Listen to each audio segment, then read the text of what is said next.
Welcome to Inside Marketing with Market Surge, your front row seat to the boldest ideas and smartest strategies in the marketing game.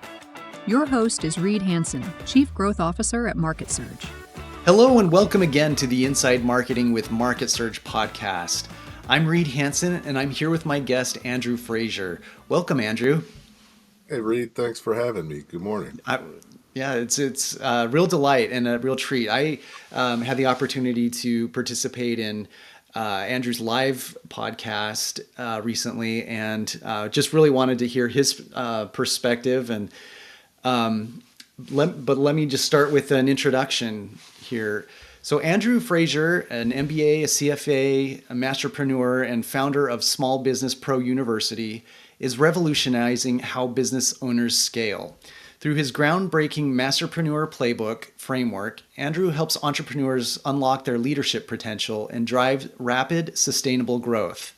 With over 15 years of experience as a business coach, consultant, and trainer, Andrew has worked one-on-one with over 1,000 business owners, identifying key challenges that prevent them from reaching their goals.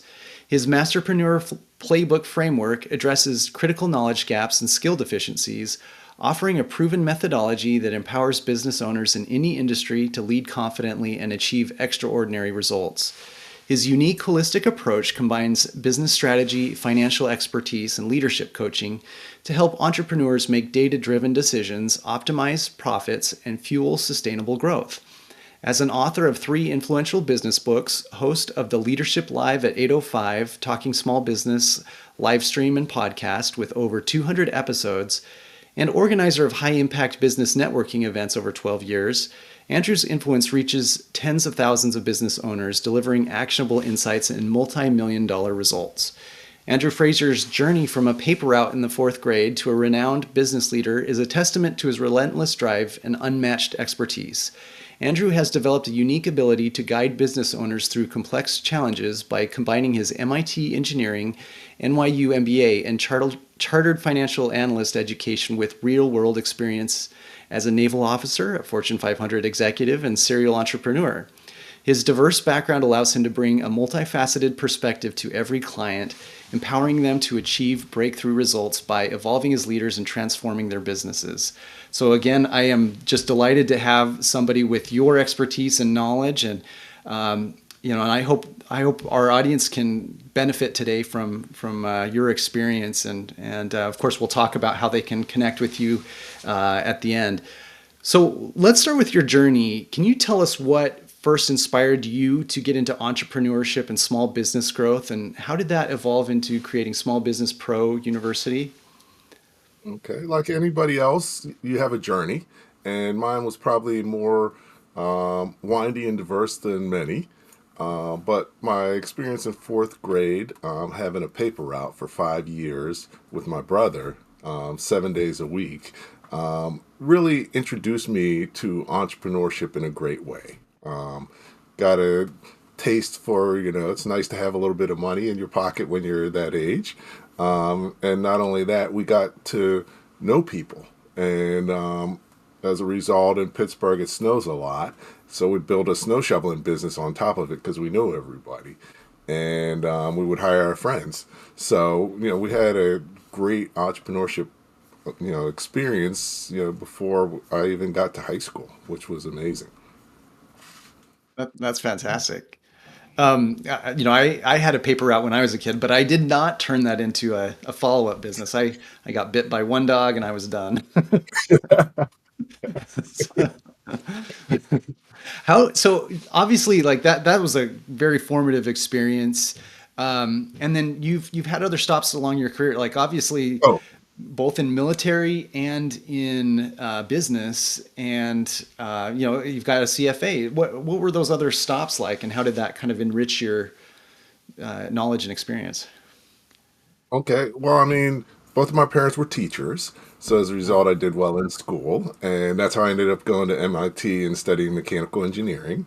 But I got the Navy to pay for it through a Navy ROTC scholarship. So that's sort of what led me to the Navy. But even while I was in college, my brother and I had a creative media business where we would sell custom pre-printed shirts and other materials, and we actually work of our friends at different colleges as well. So, entrepreneurship, continued with me.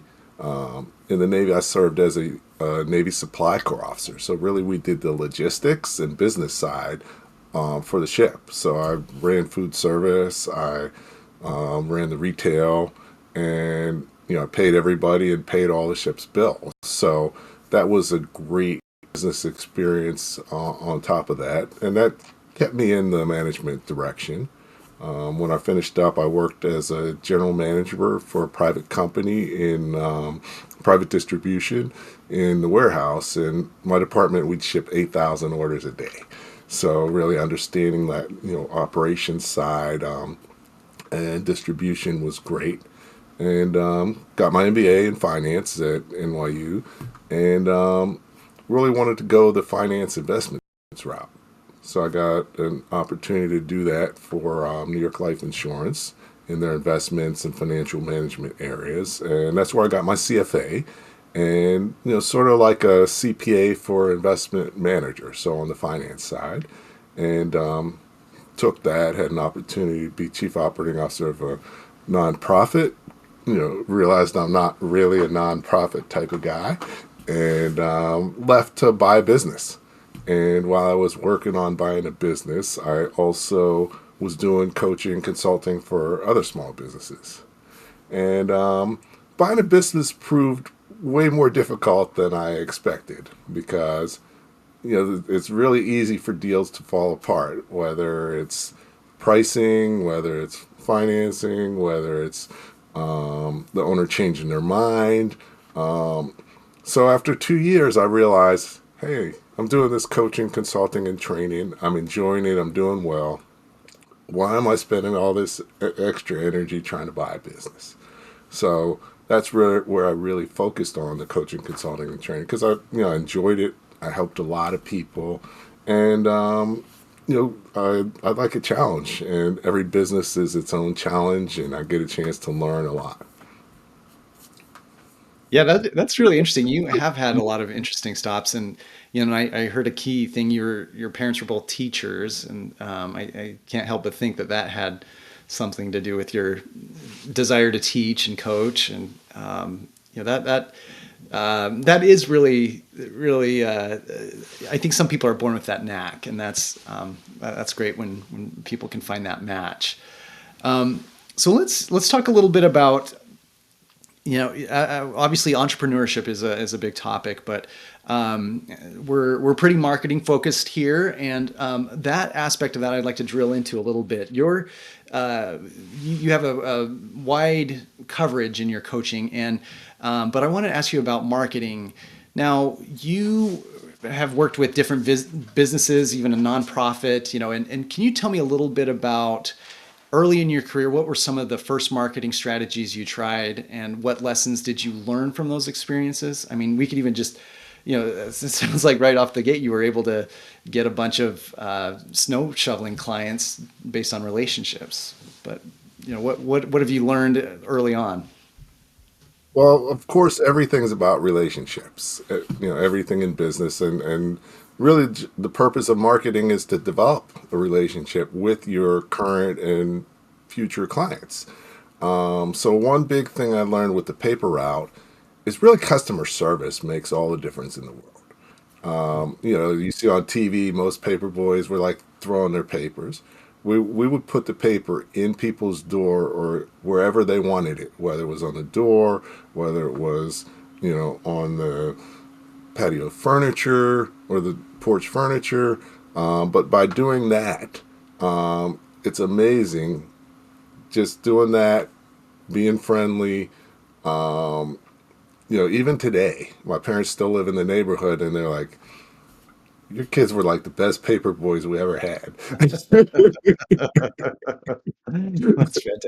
So definitely, customer service and being friendly is hugely important to build that relationship.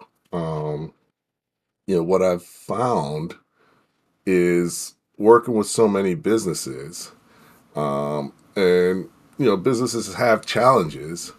I'd say 90% 90% of the challenges of most businesses are they're not selling enough. So it's so important to learn how to market and sell. So even though, I focus on financial management and strategy, 90% of the problems I'm addressing is the fact they're not selling enough. Yeah. Yeah, that I would agree with that, both in my personal experience and what I've seen with our agency clients is like you have to start there. You have to start with a repeatable sales and marketing process and flow in before you start worrying about some of the higher level questions. You worked in promotional design, with early on you mentioned, and the world of marketing has changed so much just in the last couple decades.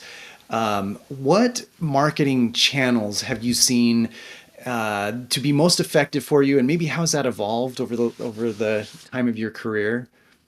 Okay, no, I mean things have changed a lot. It's amazing. When I was at MIT, they had Project Athena, and it was the internet, and I didn't even appreciate like they were creating the internet while I was there, and I didn't even realize it till later. They're like this is a great thing, but so definitely the internet has changed a lot. But I'd say best practices are best practices. So whether or not you know you have the things that you tools that you have now, many of the best practices are still the best way to approach it. You may just approach it with different. So it's important to keep in mind um, what marketing is about, and I think a lot of people don't understand what marketing is. So as a result, they don't really do it well. And the biggest thing is building relationships and having a strategy behind it before you pick what tools that you're going to use. And all the things that have changed over time are more the tools. So just developing your strategy and figuring out, who is your target market, what's the message you want to get to your target market, and then the tools that you're going to use to get there. And even today, it should be a combination of digital and non-digital, because it's still about relationships. And depending on your business, especially in a service business services, you have to build that relationship. So it's not just going to come through the internet. Yeah. I like that a lot. I think I'm gonna, if that's okay, I think I'm gonna kind of adopt that. I like that relationship first and tools second. I tend to get bogged down in the tools. I think, I just loved playing with the new toys and the shiny things. And, but if I think that's something I could put on a sticky note here on my monitor, just like relationships first. Like, no, I love it. Now this probably goes along with that, but what mistakes, as you're working with small business owners, what mistakes do you see particularly as it pertains to marketing and sales? What mistakes do you see them generally making frequently or repeatedly? What are some common threads? Well, I think the most important thing is most business owners don't realize that when they have a business, their real job is to sell and market. So understanding that that's their most important job. That's actually the second chapter of my first book, What's Your Most Important Job? And it's focused on sales and marketing. And basically, the better you market, the easier it is to sell. And if you get good enough at marketing, you don't have to sell anymore. So, marketing is really the key if you can get it right. But many times they may not know that there is a difference between sales and marketing.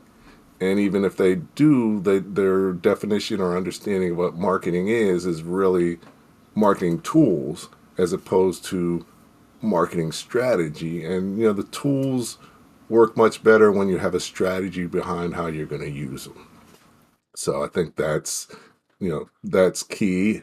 So understanding, and then, building their knowledge base. A lot of times, I always ask them, on a scale of 1 to 10, what's your, how would you rate yourself in terms of sales?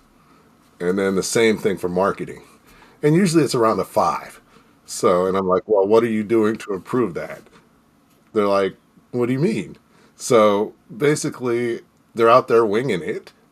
And so, having a focused effort on building your knowledge and experience in marketing and selling, because, even the best marketing and sales people continue to focus on learning and do training. So, that's what you need to do if that's your most important job. That's great. Well, let's pivot a little bit. I want to talk about, as a coach, and the business of being a coach, running this small business pro university. Now, you've been around for, was it 15 years that you've been doing this? And now the and the conditions 15 years ago, obviously a little bit different. But if you had to build it all over today, acquiring clients with potentially no email list, no brand recognition, what would be the marketing and sales moves that you'd make? I think I would have focused more on marketing. I have a financial and a quantitative background. So, I naturally drift towards that. And, I sort of have a reserved personality. So, over time, I've developed an ability to market more effectively. But sometimes, when you come from that background, it's hard to adjust, because, engineering, math, there's an answer, there's, and you're really looking at the facts. And in marketing, the facts are important, but many times not stretching the facts is where you need to be. And it was kind of difficult to do that. But that's what they do. They're like, there's probably 1,000 businesses in the country that say best hamburgers. But they don't all have the best hamburgers. But they market it. So, you have to be more flexible and able to creatively communicate what you're doing, and that's more difficult for some people than others. So that was probably my biggest challenge. That's good to know. Do you early on or now, did you invest much in, just curious, in some of these channels, like advertising of the online or print variety, or have you mostly grown through your relationships? Would you say? I would say I've grown more through my relationships. I always have an online presence. I've just dabbled slightly in online paid, but I don't think business services are necessarily the best industry for that.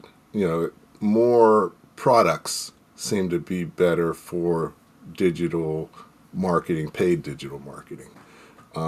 So, I focus, my social media, other things, on building relationships. So it's still all about that. But for you to have a coach, you got to meet them. You got to talk to them. You got to feel that you're compatible. And then every coach is different. I don't really even quite consider myself a coach. I would say it's more a coach-sultant, because a lot of coaches aren't going to tell you what to do. Yeah. Or tell you that what you're doing is wrong. But a big piece of what I do is knowledge transfer, and help people to become better business people, based on building their knowledge. So, not only is it coaching, it's consulting, and actually help people while, during a coaching session, they might be like, "Oh, my bookkeeping is all messed up." So I'm like, "All right, open your QuickBooks, let's fix it." Or whatever, hands on, being able to bring the expertise to them in whatever the way they need it. So this reminds me of a question that I had coming out of our conversation a couple weeks ago, where so we did a live broadcast to your group, the live at 8:05. Love that. But I was just in that and other subsequent posts that I've followed. You have a remarkably engaged community. Like they I have other coaching clients, and my wife has done business coaching as well. And it's been a real struggle, even when she does a broadcast or something like that. It's been a real struggle to get, for instance, a lot of interaction on those live events, people to ask questions or prompts. And how have you done that well? And I think that'd be interesting for those coaches in our audience. How have you mastered getting in real engagement with that community? Well, I think a big piece of everything is consistency and discipline. I've been doing it for 4.5 years now, every week. Mm-hmm. So, and that was after also over 10 years of being in the business. So having worked with, 1,000 business owners. So, my network, my relationships, helped to build that. Like we mentioned, I've been doing networking events for business owners for 12 years. So really that consistency, when I started the live stream, it was just because I was a little bit nervous because I'm not really a talker, and he was a talker. So, we'd get on and chat. And then, we realized that, one, everything we talked about was leadership. So we added leader, it was originally live at 8:05 because we'd come on at 8:05. Love it. And we were live. Um, so, and then it evolved to where we were having guests. And at first it was him and I with the guests. But as I got more comfortable, he was like, "You may as well, you've got it." And so, for about 4 years now, a little over 4 years, I've been, doing it myself. But I mean, you just consistently do it whether people are there or not. And over time, you start to build the audience. As long as you're providing good content. A big piece of what we do is we have great guests like you come on and talk about important business topics. And I think, the good thing is that as a host, I understand a lot about what we're talking about, more effective questions than many hosts due to just the knowledge and experience in business. And also, I've tried a lot of things, so I'm like, I want to learn from you. So I'll ask you questions that I want to learn about. So, I think that's why a lot of people really like it and continue to come back. That's great, and definitely something I'd like to emulate. This is for me. This is a podcast I've been doing for about a month now, and really delighted to have people like you, and and I hope that there could be some overlap between our communities. I'd love to send people your way. You obviously do tremendous work, and I'd recommend people tune in to live at 8:05 each week. So when we were talking, we talked a bit about AI. We covered and in marketing and in business, there's always the next big thing, the next revolution. And you mentioned early on it was the internet, and that changed so many businesses and functions within businesses. And and AI seems to be kind of the latest, but within that, are there aspects of this technology or others that you're seeing are massively changing business, or something you're excited about that from a marketing technology standpoint? I mean, I think it's great and terrible. Yeah, I think that for people who have knowledge and expertise, if you use it to do things that you're already doing better, or if there's things that you wish you could do, it can make it possible. So for me, that's been great, because with my live stream, since I started live stream, that really it became viable to have AI do your video editing.